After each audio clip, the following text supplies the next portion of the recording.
उमेदवारी मिळव म्हणून शक्ती प्रदर्शनी करत आलेलं आहे. हा पेच कसा सोडवणार आहे तुम्ही? बरेच काही पेच नाहीये.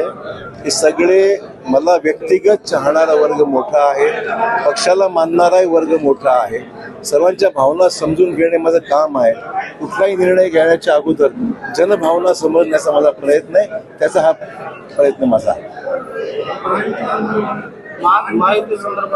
युतीसाठी आमचे सहकारी जाऊन भेटले आहेत. शिवसेनेच्या लोकांना चर्चा काही झालेली आहे. त्यांच्या उत्तराची प्रतीक्षा आहे.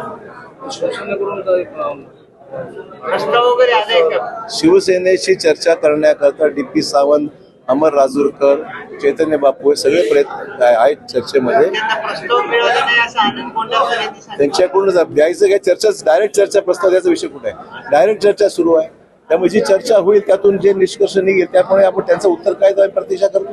तुमचे मित्र राष्ट्रवादीचे ते असं म्हणत आहेत की अशोक चव्हाण यांना भाजप हिरवी करायचे, एमआयएमचे पक्षप्रवेश तुम्ही घडवून आणले असं त्यांचं एक. एमआयएमचा माझा काही संबंध नाही. त्यांना प्रचाराला कुठला मुद्दा शिल्लक नाहीये आणि त्यांच्यात जर ताकद असती ते थांबवा तिकडे. हे सगळं ओपन टेरिटरी आहे.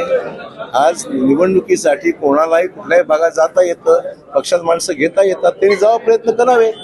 आमचा एमआयएमचा काडीचाही संबंध नाही. आम्ही आमच्या परीने जे उमेदवार आमच्याकडे सक्षम वाटतात त्यांना आम्ही घेत आहोत. त्यामुळे त्यांना काय बोलायचं ते बोलू द्या. त्यांना माणसं मिळत नाही ते त्याचं दुर्दैव. ते आमचे उमेदवार कोण होतात त्याची वाट पाहत आहे. आमची कुठलीच मागणी नाही. भाजपकडे राष्ट्रवादीची कुठलीही मागणी नाही.